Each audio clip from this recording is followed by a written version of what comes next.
दोस्तों स्वागत है आपके हमारे यूट्यूब चैनल। इस वीडियो में हम 12th क्लास के हिस्ट्री मॉडल पेपर सेट 1 2021 के सभी ऑब्जेक्टिव क्वेश्चन के आंसर को ट्रिक के साथ याद करेंगे। तो बिना देर किए हुए वीडियो को शुरू करते हैं। पहला क्वेश्चन है कि भारत के किस भाग में हड़प्पा सभ्यता का विकास हुआ। तो हड़प्पा सभ्यता के दो नगर हड़प्पा और मोहनजोदड़ो ये दोनों स्थान पाकिस्तान में पड़ते हैं। यानी अधिकतर हड़प्पा सभ्यता का जो विकास हुआ वह पाकिस्तान में हुआ और पाकिस्तान पश्चिम उत्तर के क्षेत्र में पड़ता है, इसीलिए इसका उत्तर हो गया पश्चिमी उत्तर। दूसरा क्वेश्चन है कि हड़प्पा सभ्यता के लोग किसकी उपासना करते थे। तो ये सभ्यता बहुत ही पुरानी है और ये पुरानी सभ्यताओं में स्त्रियों को अधिक इज्जत किया जाता था। वर्तमान समय में स्त्रियों का इज्जत कम किया जाने लगा, लेकिन उस समय स्त्रियों को अधिक पूजा जाता था। इसका मतलब ये हुआ कि इस क्वेश्चन का जो हमारा सही उत्तर होगा वह किसी स्त्री के नाम पर है। तो यहाँ पे स्त्री का नाम एक ही आता है, मातृ देवी। तो इसका आंसर हो जाएगा मातृ देवी। तीसरा क्वेश्चन है सिंधु घाटी सभ्यता में हल के साक्ष्य कहाँ प्राप्त हुए हैं। तो इस क्वेश्चन को याद करने का ट्रिक क्या है। तो यहाँ पे है हल, और हल पता है दोस्तों कि ये हल जो होता है सो भूमि में ही जुताई किया जाता है। तो इसको हल से ऐसे याद रखेंगे कि हल जोत कर किसान एक बाग लगाता है, एक बगीचा लगाता है काली मिट्टी में। तो किसान हल को कहाँ चलाता है, काली मिट्टी में, और क्या लगाता है, बाग लगाता है। तो हल काली मिट्टी से काली और बगान से बंगा, तो काली बंगा इसका राइट आंसर हो जाएगा। चौथा क्वेश्चन है पाटलिपुत्र की स्थापना किसने की थी। इसको आज इस तरह रखेंगे कि स्थापना का मतलब होता है निर्माण, यानी किसी चीज़ का निर्माण करना, यानी उस चीज़ का उदय होना, और उदय से याद रखेंगे उज्जैन, यानी पाटलिपुत्र की स्थापना किसने की थी। तो इसका राइट आंसर हो जाएगा उज्जैन। पांचवा क्वेश्चन है किस गुप्त शासक को सिक्के में वीणा बजाते हुए दिखाया गया था। तो इसके क्वेश्चन को याद करने का ट्रिक क्या है। तो मतलब सिक्के में कौन से गुप्त शासक थे जिसको वीणा बजाते हुए दिखाया गया था। तो सिक्का से याद रखेंगे कि सिक्का होता है गोल होता है, और यहाँ पे जो समुद्र भी हमारा जो होता है वो होता है गोल। और वीणा की जैसी मधुर ध्वनि अगर कहीं सुनाई पड़ता है तो समुद्र के किनारे समुद्र की लहरों में ही सुनने को मिलता है। यानी सिक्का और वीणा दोनों तरफ समुद्र की ओर इशारा करते हैं, इसीलिए इसका आंसर हो जाएगा समुद्रगुप्त। छठा क्वेश्चन है कौटिल्य का वास्तविक नाम क्या था। तो कौटिल्य के वास्तविक नाम में कौटिल्य के नाम में ही छुपा हुआ है। तो यहाँ पे देखते हैं इसका लास्ट वर्ड जो है वो आधा ल और या है, यानी इसका जो बचपन का यानी वास्तविक जो नाम था उसके नाम में भी आधा अक्षर और या है। तो यहाँ पर देखते हैं चाणक्य, जिसमें आधा क और या है, तो इसका वास्तविक नाम हो जाएगा चाणक्य। सातवां क्वेश्चन है कि बौद्ध धर्म ग्रंथ कौन है। बौद्ध धर्म का ग्रंथ कौन है। तो हम लोग को पता होगा, हम लोग पढ़े हैं कि बौद्ध धर्म 3 ग्रंथों को मिलाकर बनाया गया था, और ये 3 ग्रंथ थे विनय पिटक, सूत पिटक और अभिधम्म पिटक। यानी इस ग्रंथ को 3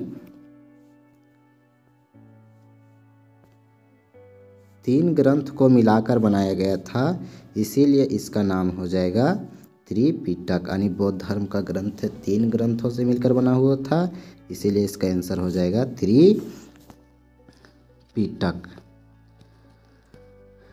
अगला क्वेश्चन है कलिंग की लड़ाई कब हुई थी। यानी कलिंग की लड़ाई कब हुई थी, तो इसको कैसे याद रखेंगे। तो कलिंग में देखिए देखते हैं तो क्या देखते हैं कि कलिंग का से शुरू हो रहा है, यानी कलिंग का से शुरू हो रहा है, इसका मतलब है कि का पहला स्थान पर आता है, यानी इसके डेट में एक है। और यहाँ पे है लिंग। लिंग हम लोग जानते हैं दो होता है, एक स्त्रीलिंग और एक पुल्लिंग। तो लिंग से याद रखेंगे दो को, और इसमें का से शुरू है यानी पहला स्थान है, इसीलिए उसमें होगा एक।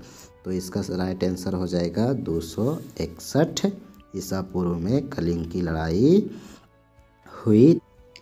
9वां क्वेश्चन है महावीर के बचपन का नाम क्या था। तो ये महावीर के बचपन का नाम कैसे याद रखेंगे। तो महावीर में यहाँ पे है वर, यानी महावीर का अंत जो यहाँ पे हो रहा है वह वर से हो रहा है, यानी वीर से हो रहा है। तो वर से इसका अंत हो रहा है, तो इसके बचपन का नाम वर से शुरू होगा। तो इसमें कौन सा नाम है जिसमें वर से शुरू हो रहा है।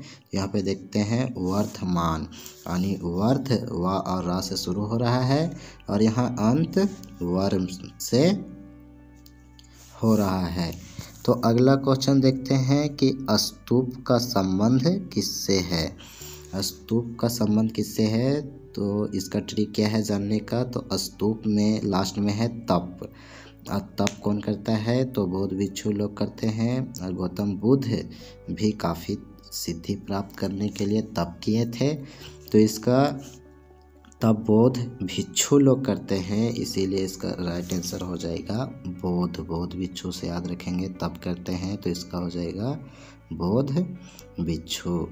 आगे है अकबर ने जजिया कर को समाप्त कर दिया कब। तो अकबर ने जजिया कर को कब समाप्त कर दिया, तो यहाँ पे इस अकबर से ही इसका ट्रिक याद रखेंगे। तो अकबर आ से शुरू हो रहा है जो पहला स्थान में आता है, यानी इस डेट का नंबर 1 से शुरू हो रहा है। और यहाँ है रा, और रा याद रखेंगे 4 में भी अंत में रा आता है, और बर में भी लास्ट में रा आ रहा है। अकबर में भी लास्ट में रा आ रहा है। तो 4 इसका अंतिम शब्द और अस इसका प्रथम शब्द, यानी 1564 ईस्वी में जजिया कर को अकबर ने समाप्त कर दिया था, लेकिन अकबर ने बाद में फिर से जजिया कर लगाया था, ये पता होना चाहिए। तो अगला क्वेश्चन है कि बंगाल के प्रसिद्ध भक्ति संत कौन थे। तो बंगाल के प्रसिद्ध भक्ति संत पूछ रहे हैं, तो यहाँ पे इसको याद रखेंगे। यहाँ पे है संत, और संत लोग क्या करते हैं, भक्ति करते हैं। और संतों के जो भक्ति होती है, जो गीत होते हैं, जो संगीत होते हैं, वो सबसे ज़्यादा चैत महीने में सुनने को मिलता है, यानी संत के भक्ति चैत महीने में सुनने को मिलता है। तो चैत से याद रखेंगे चैतन्य महाप्रभु बंगाल के प्रसिद्ध भक्ति संत हैं।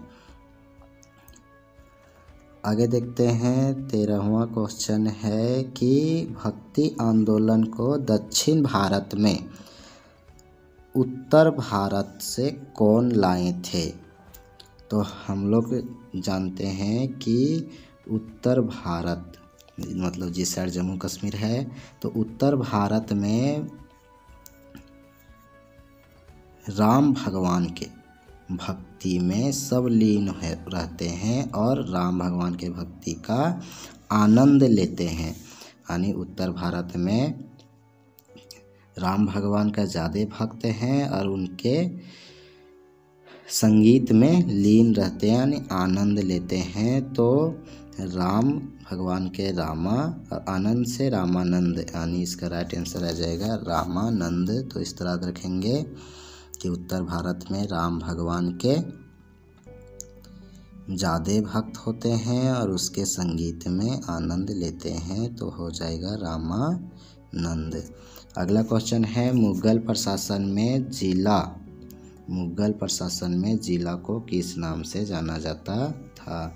तो जिस तरह से हम लोग का देश है, राज्य है, प्रखंड है, उस तरह से मुगल प्रशासन में भी था, लेकिन उस समय नाम अलग अलग था।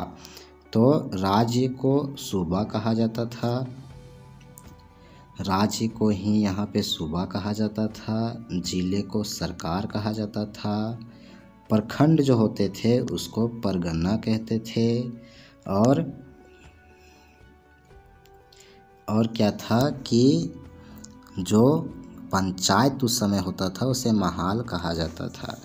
तो इसमें हमारा जिले का पूछ रहा है, तो जिले को सूबा तो कहा नहीं जाता था, राज तो होता नहीं था, आहार कुछ नहीं होता था, तो इसका राइट आंसर हो जाएगा सरकार। यानी उस समय जिले को सरकार कहा जाता था। अगला क्वेश्चन है कि बाबरनामा किस भाषा में लिखा गया है। तो एक चीज़ याद रखिएगा कि जहाँ पे भी नामा आएगा, जैसे अकबरनामा, बाबरनामा, हुमायूंनामा, तो जहाँ पे नामा आएगा और नामा दो शब्द से मिलकर बना है, यानी इसकी भाषा दो तुर्की। यानी नामा जिस पुस्तक में आएगा, अगर वह ये बताना हो कि वह किस भाषा में लिखा गया है, तो तुर्की भाषा में। हर नामा पुस्तक तुर्की भाषा में ही लिखा गया है, और नामा दो शब्द का है और तुर्की भी दो शब्द का है। इस तरह याद रखेंगे। अगला क्वेश्चन है, किस मुगल शासक के काल को स्वर्ण युग कहा जाता है। यहाँ पे है किस मुगल शासन काल को स्वर्ण युग कहा जाता है। तो सोने के जैसा महल, सुंदर, खूबसूरत, जितना हमें सोने का बने जेवर, अंगूठियाँ देखने में अच्छे लगते हैं, उस तरह से ताजमहल देखने में अच्छा लगता है, और ये ताजमहल शाहजहाँ ने बनवाया था। यानी स्वर्ण युग शाहजहाँ के काल को ही कहा जाता है, क्योंकि इसके काल में ताजमहल जैसे अद्भुत कलाकृतियों का निर्माण किया गया था। अगला क्वेश्चन है, शेख निजामुद्दीन औलिया का दरगाह कहाँ स्थित है। तो शेख निजामुद्दीन औलिया का दरगाह पूछा है, तो इसको किस तरह से याद करेंगे। इसको याद करने का ट्रिक क्या है। तो इसको याद करने का ट्रिक यह है कि ये दरगाह पूछा जा रहा है यहाँ पे दरगाह। तो द से याद रखेंगे दरगाह, और द से याद रखेंगे दिल्ली। ठीक है। अगला क्वेश्चन है कि निम्नलिखित में से कौन एक सूफी संत नहीं है। यहाँ पे सूफी का बात किया जा रहा है, और सूफी हम लोग जानते हैं कि सूफी मुस्लिम धर्म से संबंधित है। यानी सूफी संत वही होगा जो मुस्लिम धर्म से होगा, और मुस्लिमों का नाम अपना अलग होता है। जैसे मोइनुद्दीन चिश्ती मुस्लिम नाम है, बाबा फरीद, बाबा हिंदू में आ सकता है, लेकिन ये फरीद जो है वह मुस्लिम धर्म में आ जाता है। कुतुबुद्दीन ऐबक, ये बख्तियार जो है वह मुस्लिम धर्म में है। तो ये तीनों मुस्लिम संत होते हैं, और इसमें से कौन संत नहीं है। तो नहीं है तो ये मीराबाई है, जो हिंदू धर्म की थी और हिंदू धर्म को भजती थी। तो इस तरह रखेंगे, सूफी जो होते हैं वो मुस्लिम धर्म से संबंधित होता है, अर्थात इसमें मुस्लिम धर्म का नाम संत में ही होगा, बाकी नहीं होगा। तो अगला क्वेश्चन है, ईस्ट इंडिया कंपनी को बंगाल की दीवानी किसने प्रदान की। मतलब ये पूछ रहा है कि ईस्ट इंडिया कंपनी जो बंगाल में अपना कब्जा कर लिया, अधिकार कर लिया, तो यह किसने करने दिया। यानी ईस्ट इंडियन कंपनी बंगाल का क्या बन गया? ईस्ट इंडिया कंपनी बंगाल का राजा बन गया। राजा का मतलब है राजा बन गया, यानी शासक बन गया, वहाँ का शासक बन गया। और ये ईस्ट इंडिया कंपनी बंगाल में आगमन हुआ, यानी ईस्ट इंडिया कंपनी का आगमन बंगाल में हुआ और वहाँ वह राजा बन गया। तो उसके आगमन से याद रखेंगे आलम, और वहाँ का राजा बन गया यानी शासक बन गया, तो इसको याद रखेंगे शाह, मतलब शाह आलम द्वितीय। अगला क्वेश्चन है कि 1857 के विद्रोह का नेतृत्व लखनऊ से किसने किया था?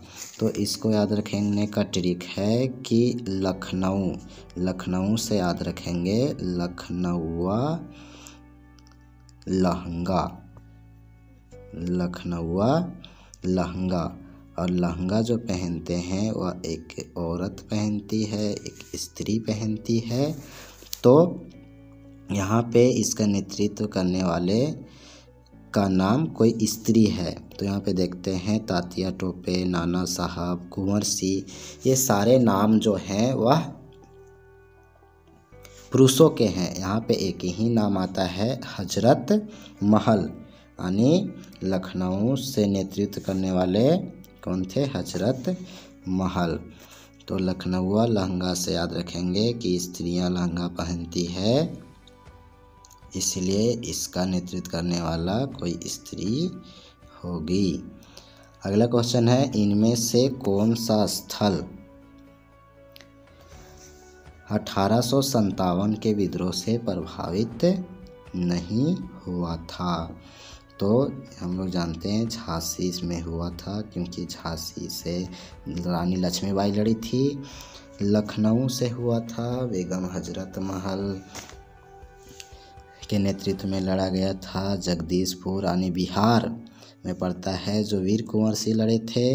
तो एक ही स्थान बचता है चित्तौड़, यहाँ पे यह 1857 के विद्रोह से प्रभावित नहीं हुआ था। इस तरह इसको याद रखेंगे। यहाँ पे चित्तौड़ में है चीता, और जंगली इलाकों में कौन जाता है, यानी तो ये याद रखने का ट्रिक है चीता। चित्तौड़ में चीता नहीं रहता है, मतलब वहाँ चित्तौड़ से चीता बना तो वहाँ जंगली इलाका समझ लेते हैं, और वहाँ पे जंगली इलाका में कोई नहीं जाएगा। चित्तौड़ क्या था? प्रभावित नहीं हुआ। अगला है कॉर्नवालिस कोड कब बना? कॉर्नवालिस जो कोड था, अस्थाई बंदोबस्त बनाया गया था। तो इसको कैसे याद रखेंगे डेट को? तो इसको याद रखेंगे का, यानी पहला अक्षर से शुरू है, यहाँ पे है सा, यानी इसको याद रखेंगे 30 में सा आता है। जिस तरह वहाँ से याद रखेंगे चार याद किए थे ऊपर, रा से 4, यह 30 याद करेंगे। तो यहाँ पे हो जाएगा इसका पहला 1 और इसका हो जाएगा 3, यानी 1793 ईस्वी इसका कोड, यानी उस समय यह लागू हुआ था। अगला क्वेश्चन है कि सर्वप्रथम महलवाड़ी व्यवस्था किस प्रांत में लागू किया गया था? तो इसको कैसे याद रखेंगे?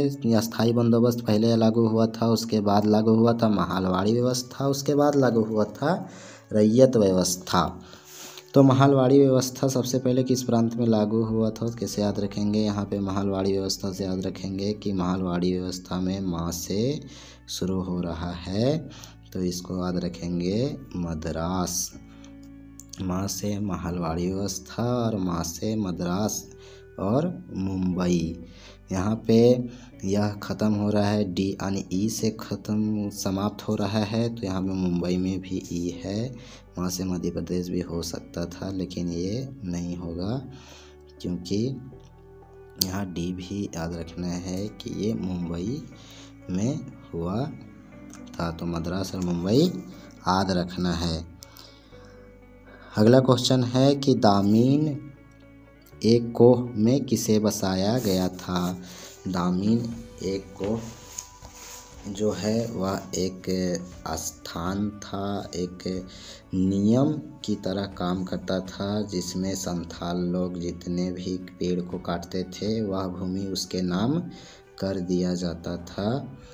तो इस दामिनी को में किसे बसाया गया था? तो संथालों को बसाया गया था। किस लिए? तो पहाड़ियों लोगों को निकालने के लिए। तो दामिनी को एक स्थान का नाम है, एक स्थान था, एक भूमि की जगह होती थी। तो स्थान से याद रखेंगे संथाल, जो संथाल स्थान से मिलता जुलता शब्द है। अगला क्वेश्चन है कि भारतीय राष्ट्रीय कांग्रेस की प्रथम महिला अध्यक्ष कौन थी? उस समय महिलाओं को अध्यक्ष बन जाना एक बहुत बड़ा बात होता था। तो क्या है कि वह महिला जो अध्यक्ष बनी थी, पहली महिला, वह बहुत चीज़ जानती थी, सारे किस तरह से पार्टी को चलाया जाता है, तो वह सब चीज़ जानती थी। यानी जो महिला नहीं जानती थी उसको तो अध्यक्ष नहीं बनाया जा सकता था। तो जानने से याद रखना है सरोजनी, जनी मनी जानना, नायडू, यानी सरोजनी नायडू वह प्रथम महिला थी जो कांग्रेस के बारे में, शासन के बारे में सब चीज़ जानती थी। तो इस तरह से याद रखना है, जानना से सरोजनी नायडू। अगला क्वेश्चन है कि महात्मा गांधी के राजनीतिक गुरु कौन थे? तो यहाँ पे सवाल आता है कि महात्मा गांधी ही इतने बड़े पुरुष थे जिसे भगवान की तरह पूजा जाता था, तो उसके गुरु इससे भी बड़े भगवान होंगे, क्योंकि महात्मा गांधी एक ईश्वर की तरह पूजे जाते हैं। तो ईश्वर की तरह इसके गुरु भी एक ईश्वर होंगे, एक भगवान होंगे, यानी इसके गुरु में भगवान को नाम ढूंढना है। तो यहाँ पे भगवान का नाम एक ही नाम में आता है, गोपाल कृष्ण गोखले। तो इस तरह रखेंगे कि महात्मा गांधी एक भगवान की तरह थे, लोगों की मसीहा थे, तो उसके गुरु भी एक भगवान की तरह होंगे, यानी उसके गुरु के नाम में भगवान का नाम ढूंढना है। अगला क्वेश्चन है कि प्रत्यक्ष कार्यवाही दिवस कब मनाया गया था? यह प्रत्यक्ष कार्यवाही दिवस मुस्लिमों के द्वारा मनाया गया था पाकिस्तान को अलग करने के लिए। तो इसमें बहुत सारी लड़ाई हुआ था और इसमें बहुत सारे मुस्लिम जो थे वह हिंदुओं को मार दिए थे आज़ादी प्राप्त मतलब कि पाकिस्तान को अपने हिंदुस्तान से अलग करने के लिए। तो हिंदुस्तान जो है यानी भारत जो है वह 1947 में तो पाकिस्तान से अलग हो गया था। 1947 में तो अलग हो गया था, तो इसका मतलब ये हुआ कि कार्यवाही दिवस आज़ादी से पहले मनाया गया था, क्योंकि ये कार्यवाही दिवस जो है वो मुस्लिम पाकिस्तान को अलग करने के लिए मनाए थे। तो ये 15 अगस्त 1946 हो जाएगा, क्योंकि ये इस के कारण भी पाकिस्तान को अलग करने का कारण बनता है। आगे है खेड़ा कृषक जो थे वह विद्रोह कब किए थे? तो खेड़ा जो विद्रोह हुआ था वह महात्मा गांधी ने किए थे जब कृषक लोग फसल खराब हो गए थे तो कर नहीं दे पा रहे थे, जिसके कारण ज़बरदस्ती मांगा जा रहा था। तो महात्मा गांधी आए थे वकालत करके अफ्रीका से 1915 ईस्वी में। उसके बाद ये क्या किए थे, 1917 ईस्वी में साबरमती आश्रम का निर्माण करवाए थे। उस समय तो कुछ और चंपारण आंदोलन जो है वह 1917 ईस्वी में करवाए थे, और चंपारण आंदोलन के बाद ही इनका पहला आंदोलन बना चंपारण आंदोलन। उसके बाद खेड़ा आंदोलन किए थे। तो 1917 में चंपारण आंदोलन हुआ था, तो 1918 में खेड़ा आंदोलन होगा। तो इसका राइट आंसर हो जाएगा 1918 ईस्वी को खेड़ा आंदोलन हुआ था। अगला क्वेश्चन देखते हैं कि कैबिनेट मिशन के सदस्य कौन थे। तो कैबिनेट मिशन के सदस्य, यहाँ पे एक कैबिनेट है और मिशन है। तो मिशन में क्या होता है कि बहुत सारे लोग होते हैं, एक मिशन में एक लोग नहीं होते हैं। कैबिनेट था तो वहाँ पे बहुत सारे लोगों की संख्या थी, तो बहुत सारे लोगों था यानी सब लोग होते हैं एक कैबिनेट में। तो यहाँ पे सभी आंसर हो जाएगा। तो इस तरह याद रख सकते हैं कि कैबिनेट में सभी लोग होते हैं, तो सभी आंसर होगा, एक सदस्य नहीं होगा। अगला क्वेश्चन है कि प्रस्तावना में समाजवादी शब्द को कब जोड़ा गया। तो समाजवादी जो शब्द है, तो इसको याद रखने का ये तरीका है कि प्रस्तावना में जो है वह 4 शब्द है, प, त, व और ना। और इसमें क्या है, समाजवादी में लास्ट में दी है जिसको 2 कह सकते हैं। तो यहाँ पे प्रस्तावना में 4, समाजवादी में 2 दिखता है, इसीलिए इसका 4 और 2 आनी बिलासपुर संशोधन में जोड़ा गया था। अगले क्वेश्चन की ओर बढ़ने से पहले आप इस वीडियो को लाइक कर दें और चैनल को सब्सक्राइब कर दें, ताकि इसका पार्ट 2 और पार्ट 3 जब डाला जाए तो वह वीडियो आपसे मिस ना हो।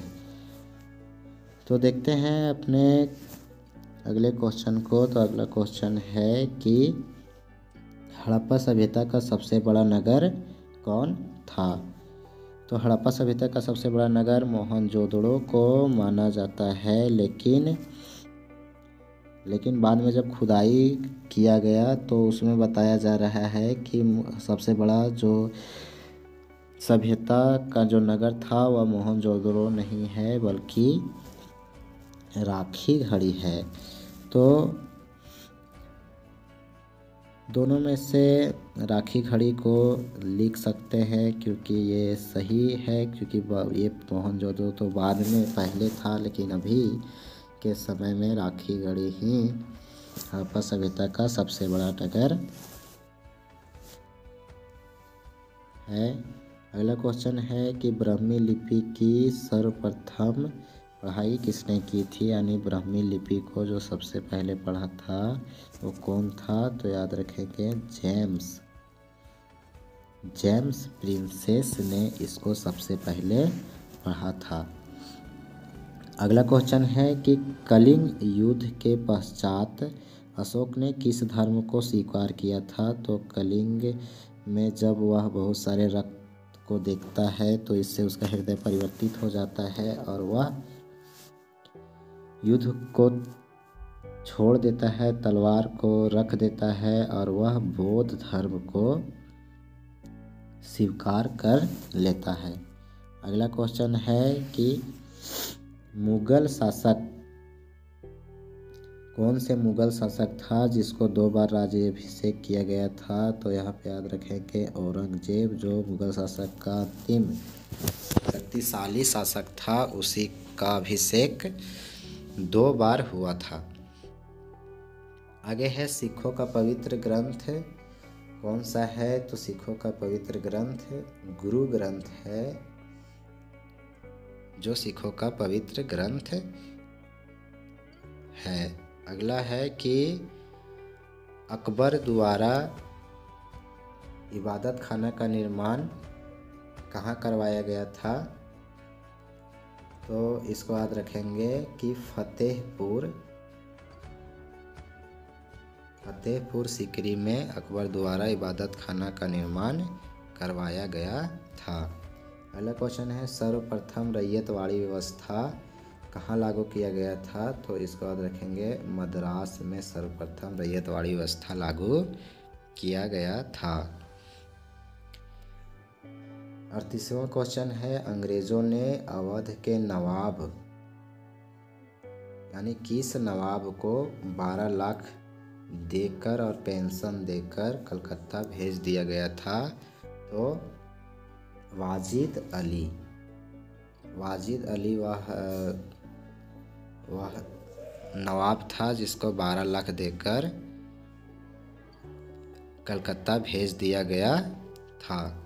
अगला क्वेश्चन है, चोरा चोरी घटना कब हुई थी? तो 1922 ईस्वी में चोरा चोरी घटना हुई थी। अगला क्वेश्चन है, संविधान सभा में कुल कितने सदस्य थे?